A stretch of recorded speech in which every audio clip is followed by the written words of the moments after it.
Intraoperative gonioscopy. Let's master the skill for the ab interno MIGS.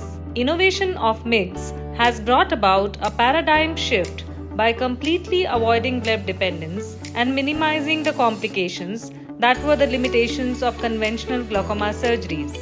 MIGS are ab interno surgeries performed through clear corneal approach, cause minimal disruption of anatomy with good efficacy and safety profile. There are various types of MIGS like trabecular bypass microstent, Kahook dual blade goniotomy, bent angle needle goniotomy, and many more. In this video, we shall be demonstrating the tips and tricks to master the art of intraoperative gonioscopy. There is a learning curve for this procedure, as one has to work with different ergonomics, different position of the patient and microscope, longer working distance, operate under very high magnification, using a single hand. Now we shall describe certain pre-operative measures to be kept in mind for the best visualization of the angle. One must take care to stop anticoagulants 4 to 5 days prior to the surgery. Ensure that the patient does not have high blood pressure. Instill brimonidine drops pre-operatively to reduce surface bleeding. Avoid chemosis while giving peribulbar anesthesia. Explain the patient about change of head position during surgery. Ensure the head end elevation of the OT table. Intraoperative measures. Make clear corneal incisions and avoid limbal incisions to minimize the ooze, as the blood from incisions can hinder visualization. Before gonioscopy, constrict the pupil with intracameral pilocarpine to keep the iris away from the angle. Form the anterior chamber with cohesive viscoelastic so that there are no corneal folds. Cover the corneal surface with viscoelastic while arranging for the microscope and patient position. Now this is the normal position for surgery with a 30-degree tilt of the patient's head and microscope for the angle surgery. The working distance increases and one has to work with extended elbow. The eyepiece position can be adjusted a little to reduce the working distance. Now, the alignment of patient's head and microscope should be done. Surgeon should be sitting temporally. Tilt the patient's head 30 to 35 degrees away from the surgeon and tilt the microscope 30 to 35 degrees towards the surgeon.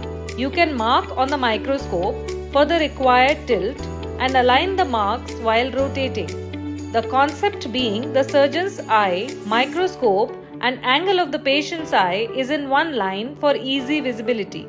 The gonio lenses can be used to visualize the angle.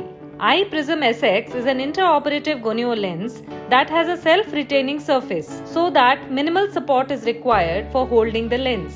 iPrism S is an intraoperative gonio lens that has a wider surface that expands the field of view and eliminates the device interface at the incision during gonioscopy. The Swan-Jacob lens is an autoclavable intraoperative gonio lens. The concave surface rests on the cornea and the flat surface is towards the surgeon so as to see the angle. After change of position, apply viscoelastic over the cornea and place the gonio lens in a way that the handle of the gonioscope is over the nasal side of the patient. In this position, the nasal angle structures are visualized clearly. Always refocus after looking at the angle structures for better visibility. For performing bang, insert the bent needle into the anterior chamber through the main port and advance it further till the angle. Once the trabecular meshwork is visualized clearly, increase the magnification. Here the distal bent tip of the needle is seen piercing TM and entering the Schlemm's canal. Advance the needle further along the Schlemm's canal to remove the roof of the Schlemm's canal for 30 to 40 degrees. Then flip the needle in the opposite direction and repeat the same process on the other side. This would open up to 80 degrees of Schlemm's canal. One can see the strip of trabecular meshwork being removed using capsular excess forceps so that it does not reattach. These procedures involve working on Schlemm's canal where the meridional diameter is less than 200 microns. Hence, one needs to work on very high magnification. For eye stent or goniotomy procedure, we need to work at 14 to 18x zoom as compared to cataract surgery where we use 4 to 8x zoom. Now we shall demonstrate iStent inject procedure with intraoperative gonioscopy. iPrism S is placed over Helon on the cornea to see the angle structures. Make sure you get an en-face view of the angle. Insert the injector through the main incision and then slightly tent the area of trabecular meshwork with trocar and inject the device to implant it on the trabecular meshwork. The second one is implanted 2 to 3 clock hours away. The trocar and injector is withdrawn from the main incision. For goniotomy, insert the KDB glide through the main incision into the anterior chamber and indent it onto the Schlemm's canal in the nasal angle. Then lift the TM with the tip.